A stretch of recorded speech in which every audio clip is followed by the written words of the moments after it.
Bonjour à tous et bienvenue sur le plateau de KTO pour cette nouvelle édition de Face aux chrétiens avec la Croix, Radio Notre-Dame et RCF. Aujourd'hui, notre invitée est Mathilde Panot, députée La France Insoumise. Bonjour Mathilde Panot. Bonjour.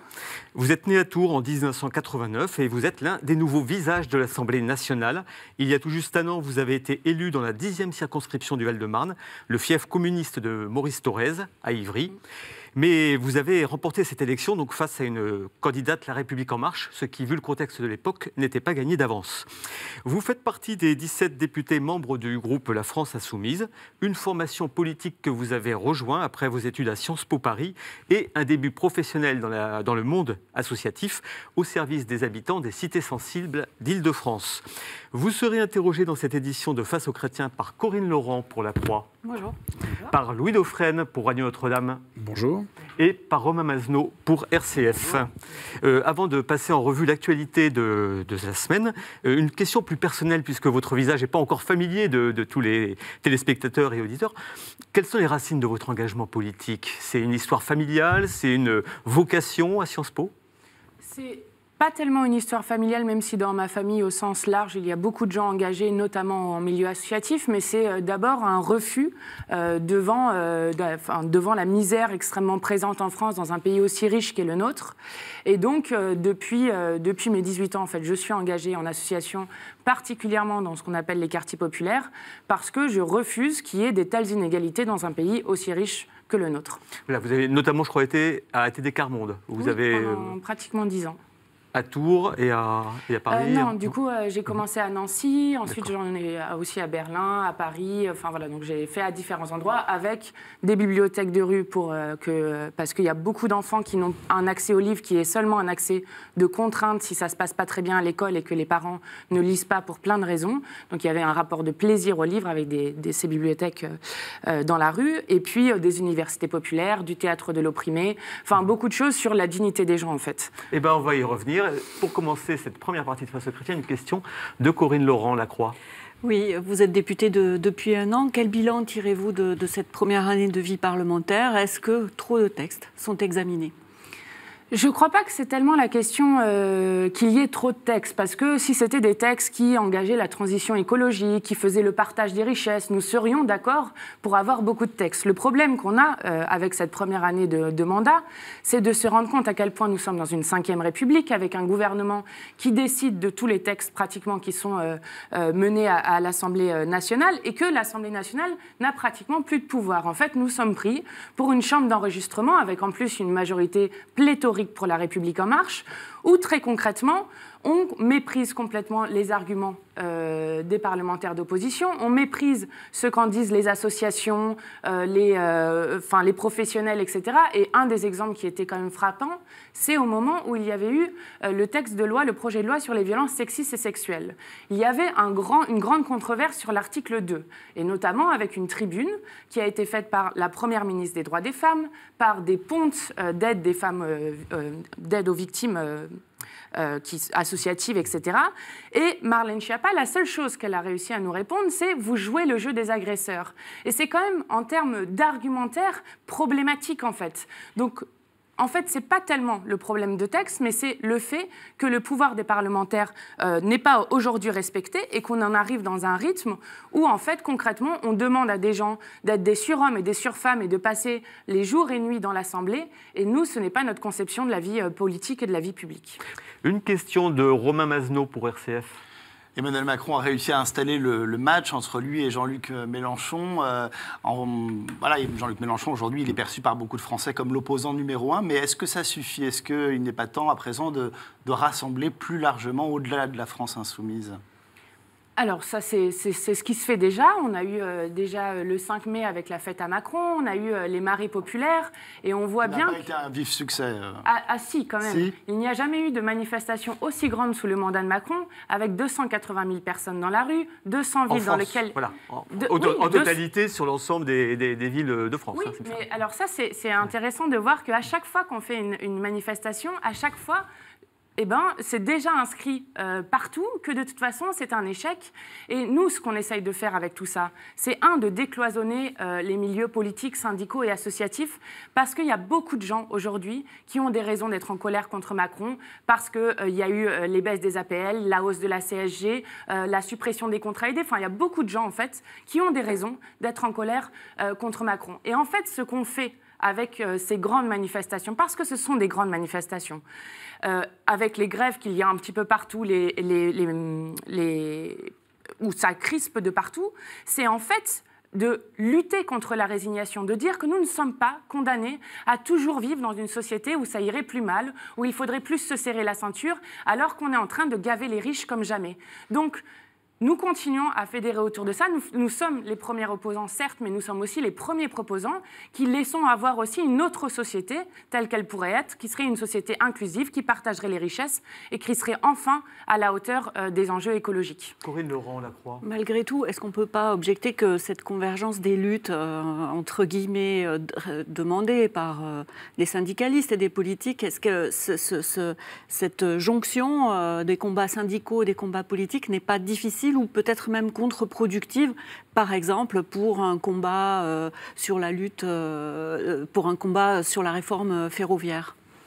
Non, je ne crois pas que c'est contre-productif. Alors, il ne faut pas que ça reste seulement au niveau des organisations. C'est sûr qu'il faut que ça ouvre largement. Et c'est évident que la première marée populaire qu'on a faite n'est qu'une première étape. Par contre, quand on regarde, par exemple, donc effectivement, les grèves qu'il y a à la SNCF, je rappelle que les cheminots et les cheminotes se battent pour l'intérêt général. Parce que là, qu'est-ce qu'on est en train de faire? On est en train d'ouvrir à la concurrence le transport de voyageurs. Or, ça a déjà été fait sur le fret ferroviaire, c'est-à-dire le transport de marchandises par train. Or, depuis qu'on a fait cette ouverture à la concurrence, c'est une catastrophe, c'est-à-dire qu'il y a beaucoup plus de marchandises qui sont transportées par les routes, ce qui écologiquement est un désastre, que sur le train. Et concrètement, dans les pays où ça s'est déjà fait l'ouverture à la concurrence voire même la privatisation, on arrive à une hausse des prix des billets, de moins en moins de gens qui prennent le train, donc de plus en plus de gens qui prennent des covoiturages, etc., ce qui aussi écologiquement est absurde. Donc les cheminots et les cheminotes se battent pour l'intérêt général.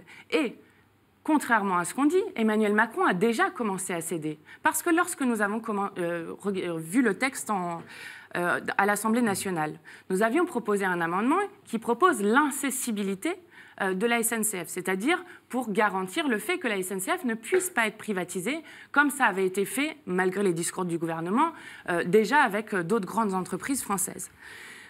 Le gouvernement avait refusé cet amendement. Or, face à la mobilisation qui continue des cheminots et des cheminotes, au Sénat, le gouvernement a accepté que cet amendement d'incessibilité soit intégré à la loi.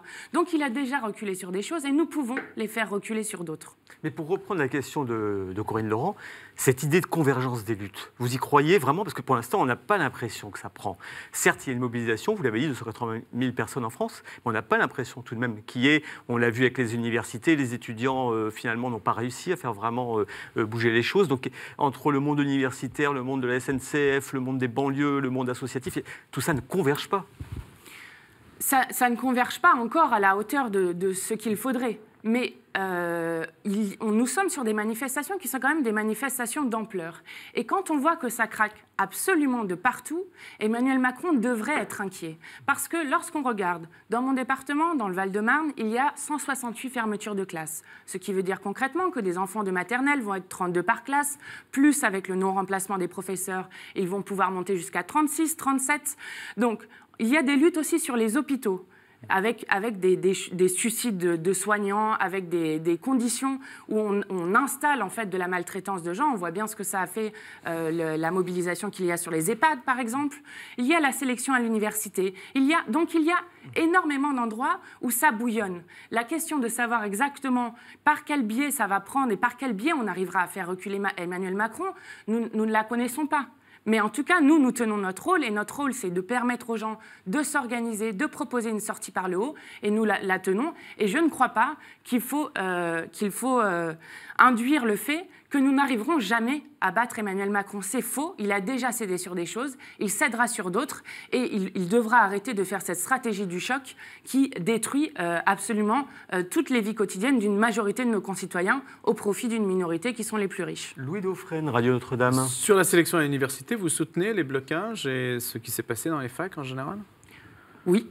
Lorsque les blocages sont des choses pacifiques, sont des moments pacifiques. Lorsque le seul moyen pour les étudiants, c'est de faire un blocage, je soutiens cette forme d'action qui est une forme d'action parmi d'autres avec les manifestations, etc. Parce que qu'est-ce qui est en train de se passer aujourd'hui ? Les saccages dans les universités. Mais alors ça, les saccages dans les universités, moi j'attends de voir, j'aimerais bien voir les images exactement et le nombre de dégâts exactement. Parce que la plupart des blocages se sont passés dans d'extrêmement bonnes conditions et répondent à quelque chose qui est quand même où on voit, nous avions dit au moment où la loi a été passée, nous avions dit cela va provoquer une sélection à l'entrée de l'université et on nous disait mais que nenni, etc. Sauf que là, nous avons les résultats de Parcoursup. Et alors Parcoursup, ça veut dire 30 000 élèves qui ont une réponse négative et 170 000 qui sont encore en attente d'une réponse. Donc concrètement, qui est-ce que ça pénalise ? Ça pénalise les personnes qui viennent des lycées techniques et professionnels, ça pénalise les personnes qui viennent de lycées dans des zones plus populaires. Donc en fait, on va faire de la sélection sociale pour l'université. Or, un pays comme la France a besoin que de plus en plus de gens aillent à l'université, étudient, parce que ça sert à toute la société. Une question de Romain Mazneau, RCF. Le nouveau gouvernement de droite populiste en Italie veut combattre l'austérité européenne, veut instaurer un revenu citoyen, veut nationaliser les entreprises stratégiques. Est-ce que finalement il y a une convergence là entre une droite populiste et une gauche populiste ? Est-ce que vous pourriez trouver des points communs avec ce programme ? Absolument pas. Nous n'avons rien à faire avec le gouvernement italien et la France Insoumise n'a rien à voir ni avec le mouvement 5 étoiles, ni avec ce parti d'extrême droite. Il y a un programme social anti-austérité aussi. Parce que, oui, non, mais alors anti-austérité, ça veut... En fait, le problème, c'est qu'on colle le mot populisme sur extrêmement beaucoup de choses. Donc on ne comprend plus de quoi est-ce qu'on est en train de parler. Donc, si la question est est-ce que nous sommes anti-austéritaires, la réponse est oui. Par contre, le gouvernement italien fait une chasse aux migrants extrêmement dure et nous ne sommes pas d'accord avec ça, crée des mesures d'injustice fiscale et nous ne sommes pas d'accord avec ça. Et il faut savoir pourquoi est-ce qu'on est arrivé en Italie à cette situation. Je suis extrêmement triste parce qu'en fait, il y a 3 camps. Il y a le camp de l'extrême droite, le camp ultralibéral et les deux se nourrissent entre eux. Et puis il y a notre camp qui veut sortir par le haut des choses, qui est un camp de l'espoir. Et je suis très triste de voir que... alors nous avons un allié en Italie qui s'appelle Potere al Popolo, mais qui est encore bas pour l'instant dans les élections, mais qui, je l'espère, montera encore. Mais je suis triste de voir qu'aujourd'hui, la force anti-austéritaire et anti-libérale en Italie, ce soit des aventuriers et des gens d'extrême droite qui en profitent. Mais à l'échelle de l'Europe, ça profite plutôt effectivement aux partis nationalistes ou aux populistes nationalistes, cet anti-système, cet anti-libéralisme, et pas tellement à la gauche finalement.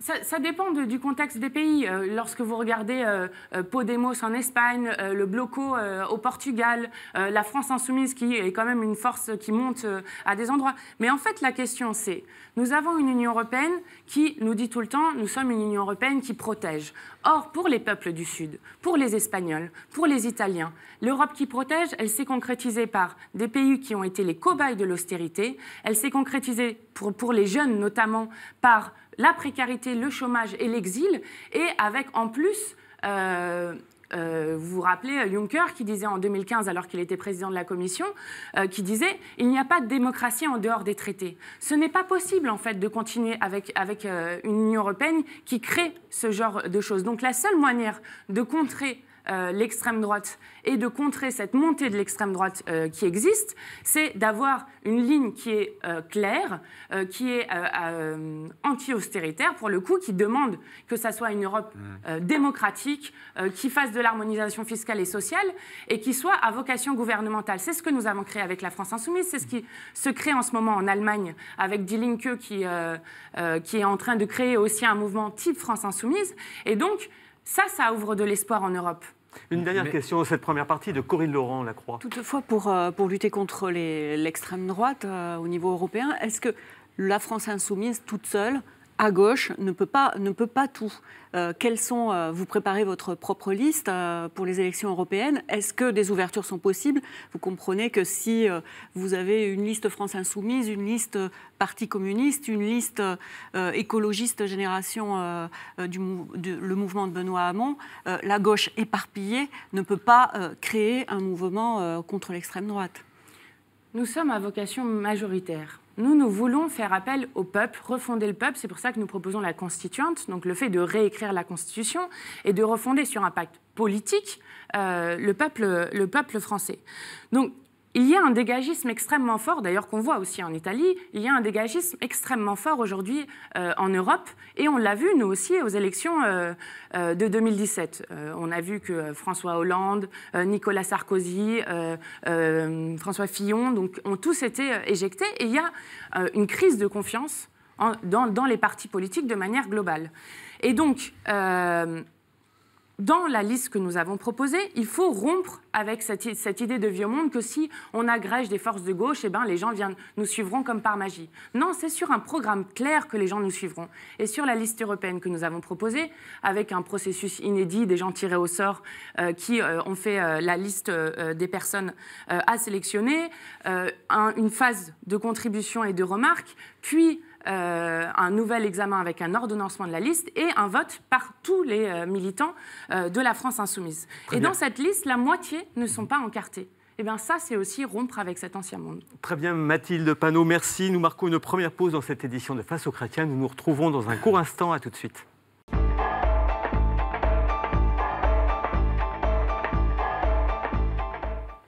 Retour sur le plateau de KTO pour cette édition de Face aux chrétiens avec notre invitée Mathilde Panot. Elle est interrogée par Corinne Laurent de la Croix, par Louis Dauphren de Radio Notre-Dame et par Romain Masneau de RCF. Tout de suite, une première question de Louis Dauphren.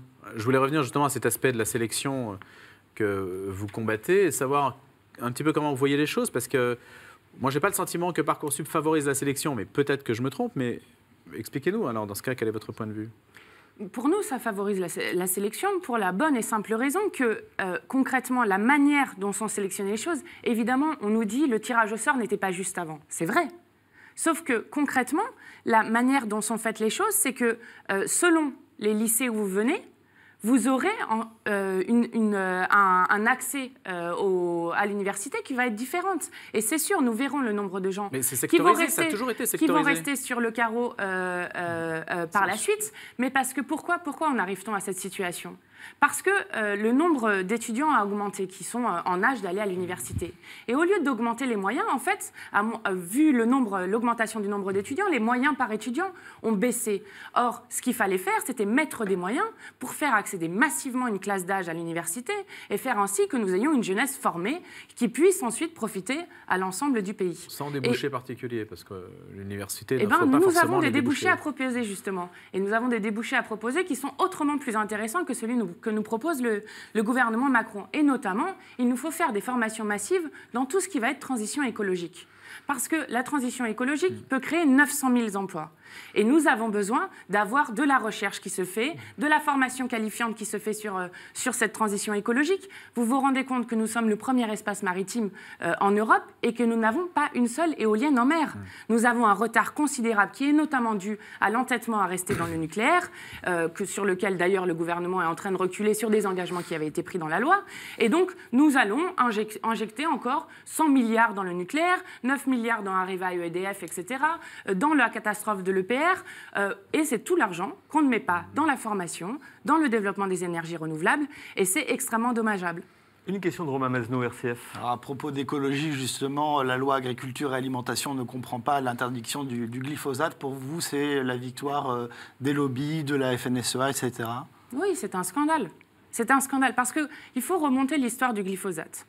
L'histoire du glyphosate, c'est au moment où il était en discussion à l'Union européenne de savoir si on autorisait encore la prolongation du glyphosate, qui, je le rappelle, donc glyphosate qui est un produit extrêmement utilisé en France, sur lequel les associations ont fait des tests d'urine, etc., qui montrent que 100% des Françaises et Français sont potentiellement concernés et qu'on sait que c'est un produit potentiellement cancérigène. Alors on nous dit il y a une controverse scientifique, sauf qu'il y a quelques mois, il ne faut pas avoir la mémoire courte, il y a quelques mois, mois, en sont sortis les Monsanto Papers. Les Monsanto Papers qui ont montré que Monsanto avait payé des scientifiques pour faire des études qui montraient que le glyphosate n'était pas cancérigène. Or, en Europe, nous avons une tradition qui est que lorsque nous avons un doute sur un produit, nous devons l'interdire. Et donc, au moment où l'Union européenne avait autorisé encore pour 5 ans l'utilisation du glyphosate, Emmanuel Macron avait fait un tweet qui disait d'ici 3 ans, il y aura une interdiction du glyphosate. Nous avions interrogé le Premier ministre sur cette question. J'avais posé une question au gouvernement qui nous avait dit « Oui, mais si les autres pays de l'Union européenne sont d'accord, etc. » Donc, en fait, pas d'interdiction dans les 3 ans. Donc là, ils ne le mettent pas dans la loi. Et du coup, on va se retrouver constamment avec une politique en face du mur, c'est-à-dire « Ah oui, mais comme nous n'avons pas préparé la suite et que nous n'avons pas d'alternative directe, ce qui d'ailleurs est faux, eh ben, du coup, nous devrons encore attendre. Or, ce qu'il faut faire, c'est décider maintenant l'interdiction d'ici 3 ans et accompagner les agriculteurs pour les aider dans cette transition agricole. Parce que nous ne pouvons pas continuer à empoisonner 100% de la population française, ce n'est pas possible. Vous comprenez que Nicolas Hulot reste au gouvernement, il a une valeur ajoutée aujourd'hui encore Ça, c'est une vraie question. C'est une vraie question parce que lorsqu'on regarde les arbitrages qu'a gagné, ou plutôt qu'a perdu Nicolas Hulot, on a un peu de mal à comprendre. Parce que concrètement, que fait le gouvernement ? Le gouvernement continue avec une idée qui est de faire des grands slogans, « Make our planet great again », etc. Mais il n'y a jamais de rupture, la rupture nécessaire avec le système économique dans lequel on est. Et je crois que une des choses les plus flagrantes là-dessus, c'est le CETA, donc cet accord de libre-échange qu'il y a entre l'Union européenne et le Canada, qui va encore augmenter les échanges entre les deux pays, avec le Canada, qui est un des 5 premiers producteurs d'OGM au monde. Donc là, on repart aussi sur des questions de santé et de principes de précaution. Et on sait que c'est complètement à l'inverse de ce que voudrait notre époque. Notre époque, elle veut qu'on relocalise les productions, qu'on fasse une agriculture intensive, non pas en pesticides, mais intensive en main-d'œuvre, parce que c'est la seule manière de nourrir correctement les gens. Elle veut qu'on arrête l'artificialisation des sols, comme ils vont le faire avec EuropaCity ou avec d'autres projets un peu partout. Elle veut qu'on arrête le projet de Bure, d'enfouissement de déchets nucléaires, sur lequel, à l'époque, Nicolas Hulot était opposé et maintenant on dit que c'est la moins mauvaise des solutions. Donc finalement... Il faut une ZAD à EuropaCity ?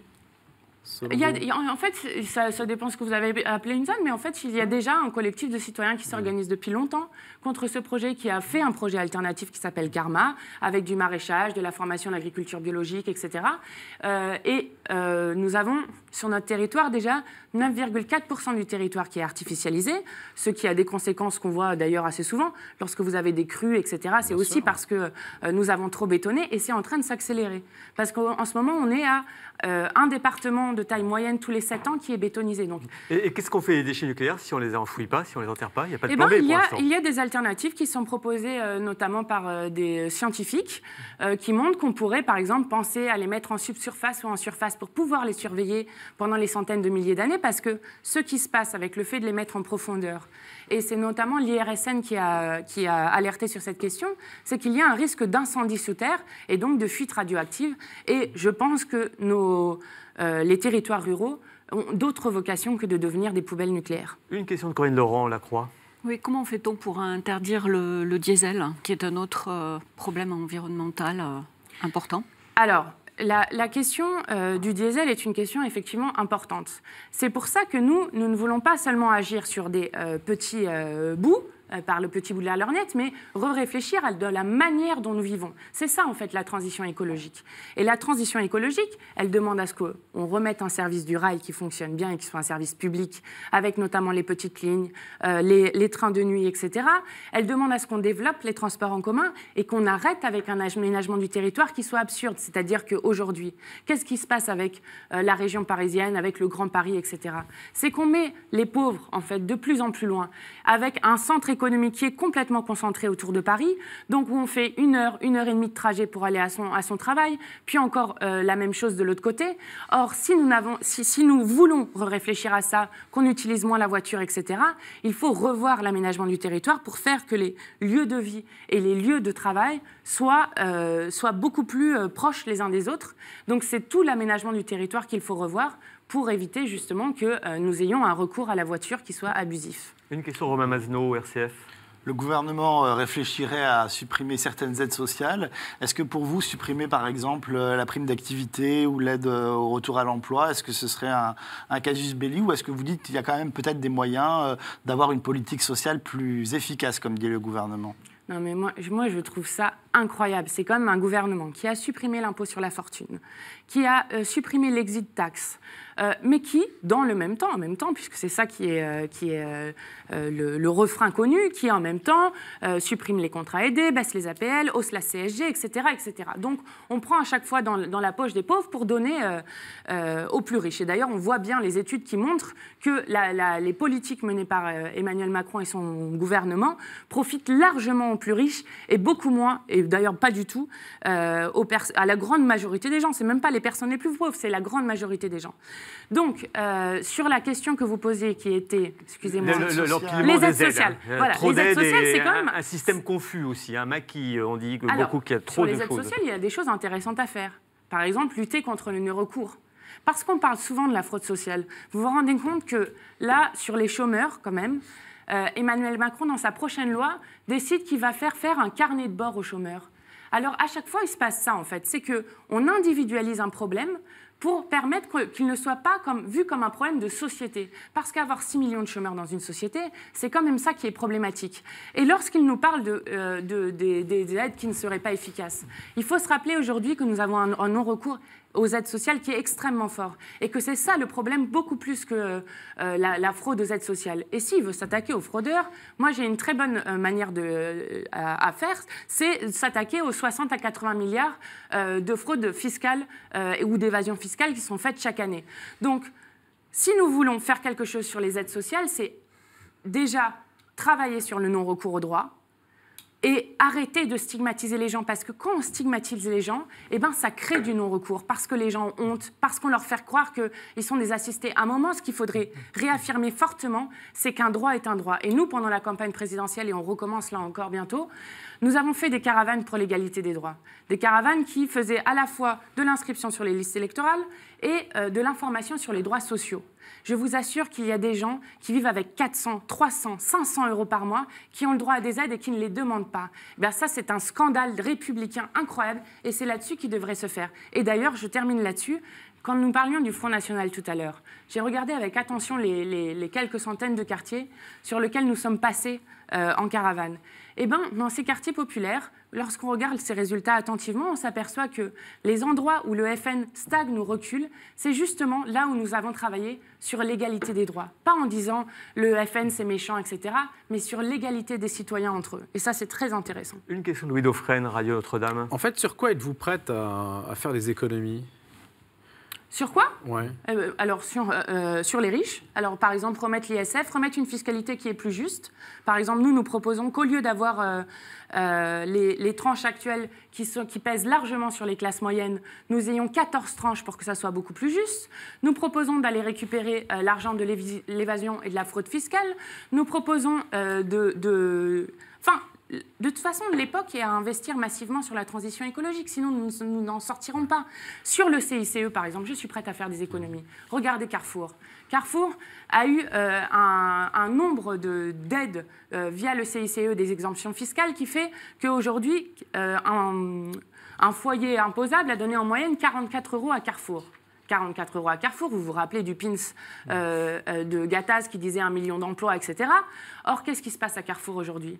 Ces 44 €, quand on regarde, ont été directement dans les poches des actionnaires. Directement dans les poches des actionnaires, avec entre 2500 et 10 000 suppressions d'emplois qui sont en train de se faire actuellement. Et en fait, c'est une logique générale à renverser. C'est-à-dire que dans les années 70-80, 30% des bénéfices allaient aux actionnaires et 70% aux salariés. Et bien là, nous sommes dans une logique complètement inversée. C'est-à-dire que 70% des bénéfices vont vers les actionnaires et 30% vers les salariés. Et bien ça, il faut complètement changer ce rapport de force. C'est l'évolution. Oui, mais c'est là que vous êtes prise dans une contradiction. C'est que vous êtes pour vous défendez les migrations, la mondialisation finalement sans frontières, le no border. Pas du tout. Alors, Et le no border migratoire, ça correspond au no border de l'argent aussi. Alors. Donc après tout, Non. c'est cohérent, je veux dire, avec votre système. alors, vous devriez Mathilde défendre Panot, en fait la réponse de Mathilde vous devriez Panot. défendre la mondialisation des flux financiers. C'est Alors logique. non, pas du tout. Nous sommes pour déjà un protectionnisme solidaire, pour éviter que des...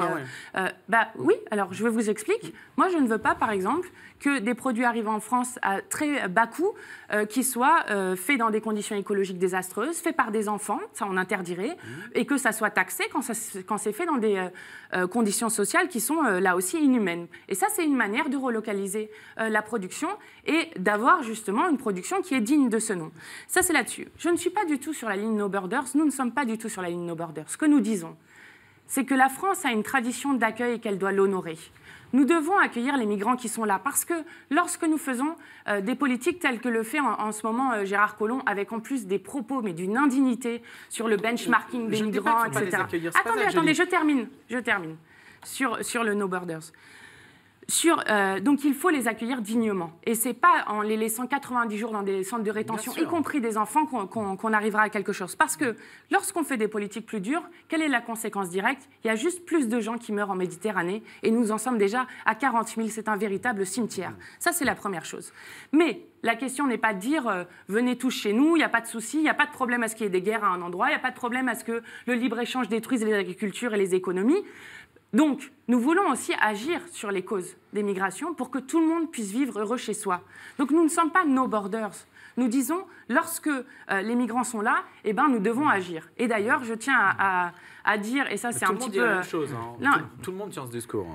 Alors, le pape a dit notamment qu'il fallait que chaque... Il faut agir sur les causes, etc. Tout le monde le tient. Qu'il fallait accueillir un migrant chacun. Donc je pense que nous sommes... que chaque chrétien devait accueillir un migrant. Donc si on en suit les conséquences logiques, un chrétien ne pourrait ni voter pour l'extrême droite, ni pour la droite, ni pour l'actuel gouvernement. Une dernière question, cette deuxième partie. Pas ce discours-là, l'actuel gouvernement. Corinne Laurent, La Croix. Non, je n'ose ouvrir un autre dossier, celui de la réforme des retraites. Quel sera votre argumentaire sur cette question qui sera sans doute explosive l'an prochain? Alors, très vite, Mathilde Panot. Oui, très vite. Je pense qu'Emmanuel Macron a raison d'avoir peur de cette réforme parce que la dernière fois qu'il y avait eu des grandes manifestations en 2010, c'était sur la question des retraites. Or, allonger toujours plus l'âge de la retraite, en fait, crée des problèmes sur la création d'emplois. Crée des problèmes évidemment sur des personnes qui, par exemple, licenciées à 58 ans, vont avoir du mal à retrouver un emploi. Et donc, la seule manière de créer de l'emploi, c'est de partager le travail, d'aller vers les 32 heures, de remettre la retraite à taux plein à 60 ans. Et donc, nous disons, ce n'est pas une solution de détricoter et de reculer encore une fois l'âge de la retraite, parce que c'est important, l'argent ne voyage pas dans le temps, c'est ce qu'on dit généralement. Si on laisse les retraites au marché financier et qu'on arrête avec notre retraite par répartition, et ben du coup, on risque d'avoir un effondrement de nos systèmes de retraite. Donc, il faut... C'est le cas, ça va dans le mur, le système par répartition. Enfin, on le voit... démographiquement, c'est écrit oui, non, mais ça depuis longtemps. Va dans le mur aussi parce qu'il y a eu des choix économiques qui sont désastreux. Par exemple, regardez les ordonnances travail qui ont été faites par le gouvernement. Alors, on nous vend du neuf pour Macron, mais c'est la suite logique de la loi El Khomri. Et c'est la suite de dizaines d'années où on nous a dit qu'il faut flexibiliser pour créer de l'emploi. Mais c'est faux. C'est faux, c'est pas comme ça qu'on va faire. On va devoir, Ludo Fresne, je vous arrête, on va devoir marquer une nouvelle pause dans cette édition de Face aux chrétiens et on reprend ce débat dans quelques instants. Restez avec nous, nous retrouverons notre invitée Mathilde Panot.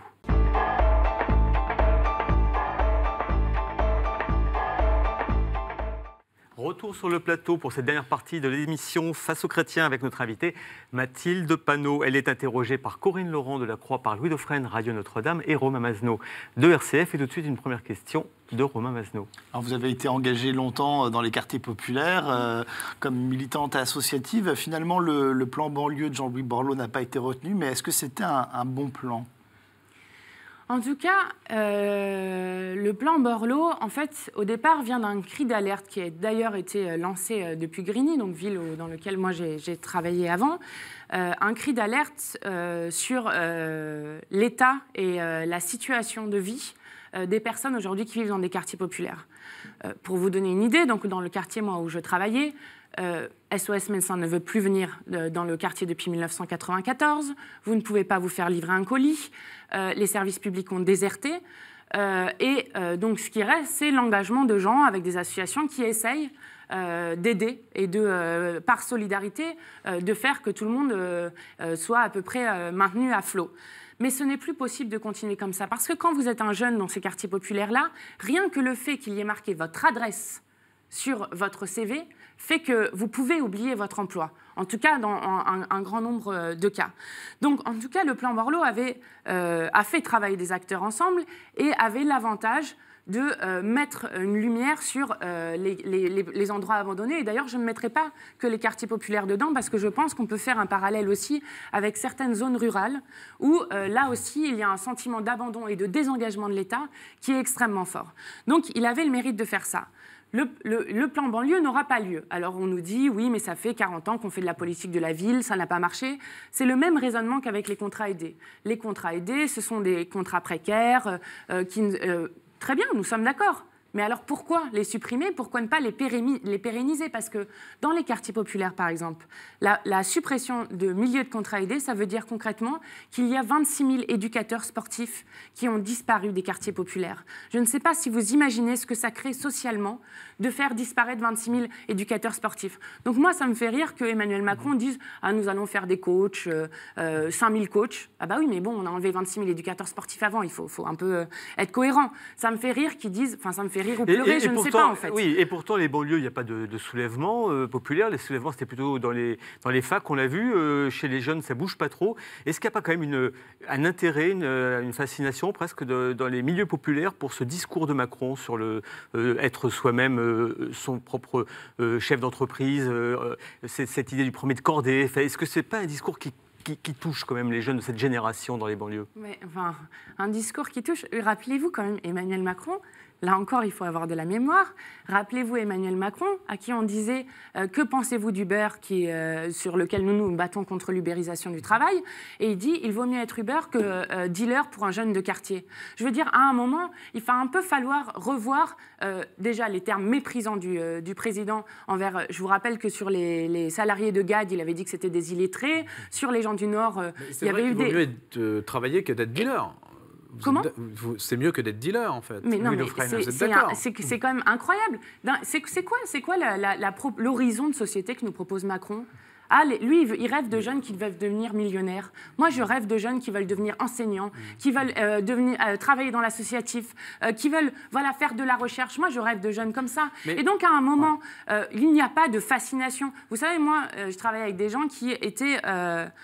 j'ai eu un long engagement associatif, et notamment avec des gens qui étaient dans des conditions matérielles extrêmement difficiles, mais extrêmement, y compris des gens sans logement. Et ils disaient la chose la plus dure pour nous, ce ne sont pas les conditions matérielles, même si elles sont dures, c'est qu'on ne nous considère plus comme des citoyens capables de penser. Et concrètement, qui d'entre nous irait vivre dans un quartier populaire aujourd'hui pour avoir que nos enfants n'aient pas d'emploi derrière, qu'il n'y ait pas accès aux services publics? Macron, ça remonte à 40 ans, cette situation. Oui, mais à un moment, on pourrait mettre avec des gouvernements de gauche, en grande partie. On pourrait faire un vrai plan, en tout cas avec des vrais moyens, qui permettraient de désenclaver ces quartiers-là, qui permettraient de donner une égalité des citoyens. On ne demande pas la charité, on demande l'égalité. Vous avez un effet pervers aussi, c'est que plus vous avez d'aides, plus vous avez de communes qui veulent toucher les aides et donc qui organisent la paupérisation en quelque sorte pour pouvoir continuer à les toucher. C'est aussi ce que veut mettre, une situation à laquelle veut mettre fin le gouvernement en se disant qu'il ne faut pas enfermer ces quartiers dans l'image de la paupérisation.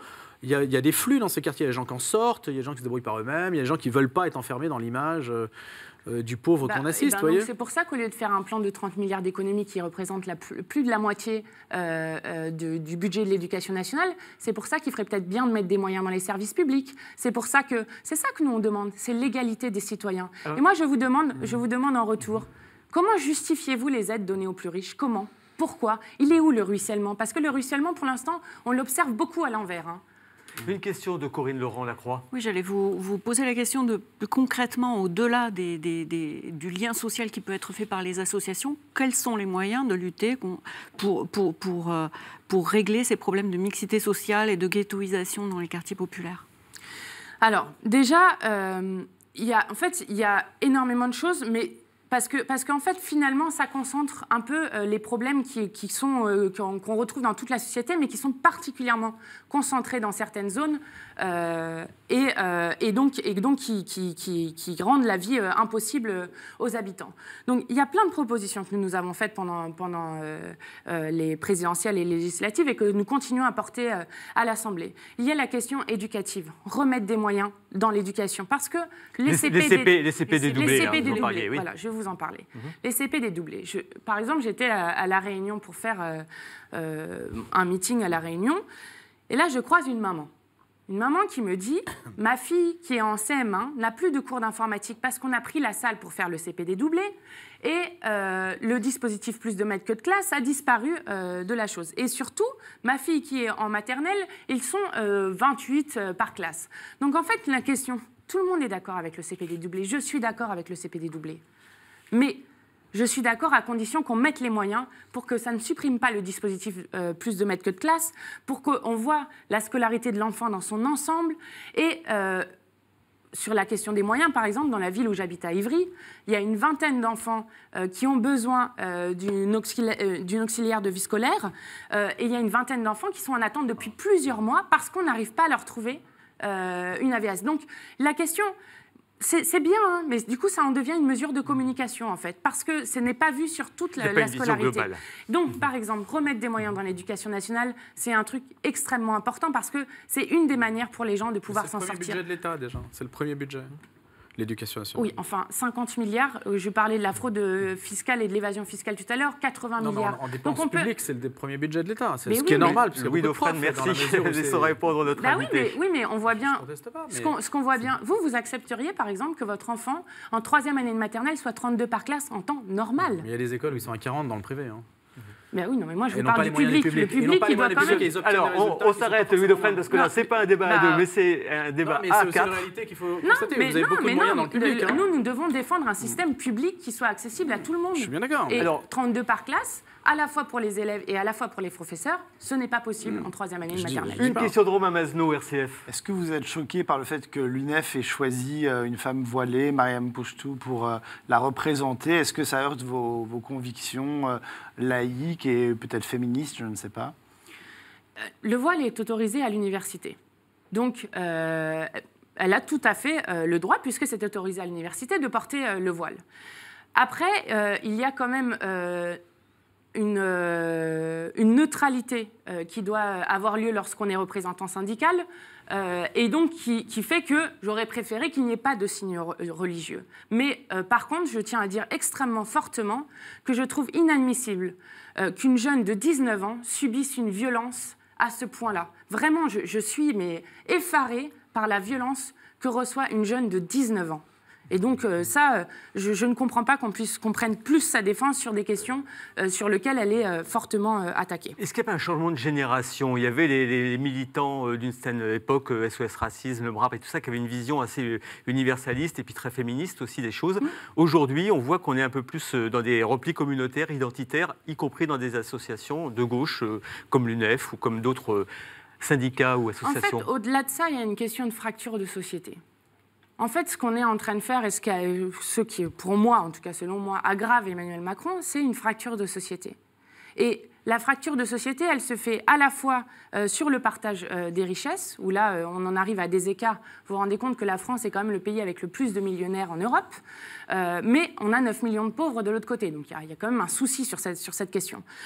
Donc elle se fracture de ce point de vue-là. Et du coup, ce qui fonde la société française, c'est pas une religion, c'est pas une langue. Il y a d'autres pays qui ont...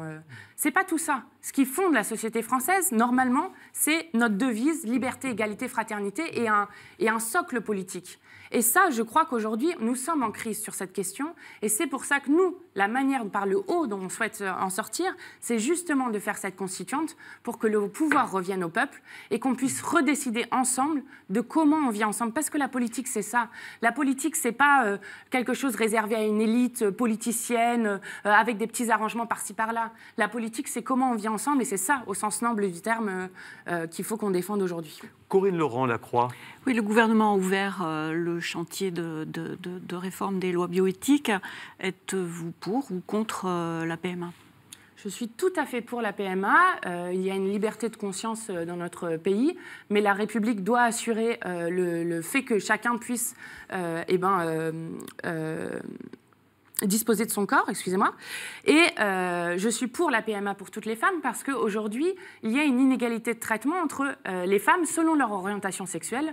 Donc je pense qu'il est important de mettre ça en place. Quand Jean-Luc Mélenchon dit qu'il est opposé à la GPA parce que c'est l'instrumentalisation, la marchandisation du corps, est-ce qu'il n'y a pas une contradiction justement? Parce que vous parlez d'égalité, mais est-ce qu'au nom de l'égalité homme-femme, on n'arrivera pas finalement à légaliser aussi la GPA? Non, pas du tout, pas du tout. On n'est pas du tout sur les mêmes... On n'est pas du tout sur les mêmes débats. Et d'ailleurs, la PMA est assez majoritaire. Il y avait d'ailleurs eu un sondage dans Le Point qui montrait que 60% des Français et des Françaises étaient favorables à la PMA. Mais nous sommes opposés à la GPA. Donc non. Mais il y a des débats chez vous quand même sur ces sujets-là, parce qu'on entend à gauche des voix qui disent, je prends aussi José Bové ou d'autres qui disent, attention, il y a une dérive, la libérale, ce droit, toujours plus de droits, j'ai droit à ceci, fait en sorte qu'on fait finalement le jeu du libéralisme des grandes entreprises et du marché. Non, une marchandisation finalement des corps. Non, je ne crois pas du tout. Là, on est sur le droit de disposer son corps jusqu'au bout. C'est pour ça que nous sommes favorables au droit de mourir dans la dignité, nous sommes favorables à la PMA, nous sommes favorables à l'avortement, et c'est terrible de devoir dire ça encore aujourd'hui, mais comme ça existe encore comme débat, on continue à le dire. Donc ça, c'est le droit de disposer de son corps, et ça, c'est quelque chose qui est libérateur, émancipateur, et qui est, je pense, bien après qu'il y ait des débats, qu'il y ait des gens que ça heurte leurs convictions personnelles. Je tiens à dire que je le comprends. Et d'ailleurs, chacun choisit s'il veut avorter ou pas, s'il veut avoir un enfant via la procréation médicalement assistée ou non. Chacun choisit s'il veut utiliser le suicide assisté, enfin l'euthanasie en fin de vie ou non. Mais en tout cas, c'est une liberté qui est donnée à l'individu et c'est bien pour toute la société en fait. Donc ça va dans le sens libéral, c'est bien une liberté qui est donnée à l'individu. Oui, une liberté à l'individu, qui ne veut pas dire le libéralisme à tout va. Il y a des choses différentes. Je ne sais pas, je sais pas si c'est très différent. Alors, si, c'est différent, oui. Une question de Corinne Laurent, La Croix. Il y en a une qui est sur l'émancipation de l'individu et l'autre qui est sur des... C'est la quête d'émancipation de l'individu. Dans cette émission... Par l'argent, Corinne Laurent, La Croix. Le libéralisme économique, c'est pas ça. Dans cette émission, Jean-Luc Mélenchon avait émis des réserves sur le droit à l'enfant. Vous en pensez quoi? Moi, je ne suis pas d'accord avec le fait qu'il y ait un droit à l'enfant. Il y a des droits de l'enfant, mais il n'y a pas de droit à l'enfant. D'ailleurs, personne ne va à un tribunal devant ça sur...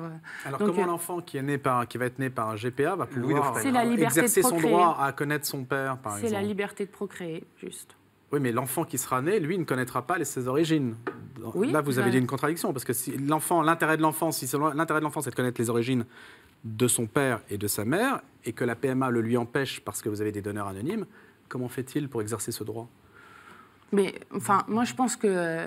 Au vu de la situation aujourd'hui, en fait, la situation aujourd'hui, de fait, déjà en 2014, la Cour de cassation a reconnu à la conjointe d'une femme de reconnaître un enfant né par PMA à l'étranger. Donc, en fait, la situation existe déjà. La question, c'est juste de l'installer dans la loi. Et donc, c'est pas une raison, c'est pas parce que ça existe que... Alors, non, mais un enfant vit très bien avec deux mamans, deux papas, je vous assure. C'est des choses qui arrivent. D'ailleurs, quand vous voyez le nombre de familles monoparentales, je conteste pas, et voilà, et c'est pas des enfants qui vivent mal. Enfin... Non, j'ai pas dit ça. J'ai dit simplement l'enfant qui veut connaître. Pour ce débat, une dernière question pour cette émission avec Romain Masneau. Emmanuel Macron a prononcé un grand discours au Collège des Bernardins devant les évêques de France. Qu'est-ce que vous attendriez d'un discours d'Emmanuel Macron sur la laïcité? On a beaucoup parlé de ce discours sur la laïcité qui n'est pas venu. Qu'est-ce que vous attendriez? Un vrai discours pour tenir ces bouts de la laïcité aujourd'hui. Vous savez, il y a une vidéo de Jean-Luc Mélenchon qui est extrêmement populaire et qui a beaucoup tourné. Et cette vidéo, c'est un moment où il dit « foutez-nous la paix avec les religions ». Et pas en disant « nous ne respectons pas les religions ». Au contraire. Mais juste, il y a une majorité de gens qui sont aujourd'hui sans religion. Et je pense qu'il faut arrêter de fracturer la société autour de ces questions. Chacun est libre de croire en ce qu'il veut, mais notre société organisée, elle doit le faire pour que tout le monde puisse vivre ensemble correctement et pacifiquement. Très bien, merci beaucoup à notre invitée Mathilde Panot. Notre invitée la semaine prochaine sera Annie Genevard, qui est députée Les Républicains et porte-parole des Républicains. Vous pouvez évidemment nous retrouver d'ici là sur les sites internet de KTO, de la Croix, de Radio Notre-Dame. Bonne semaine et à bientôt.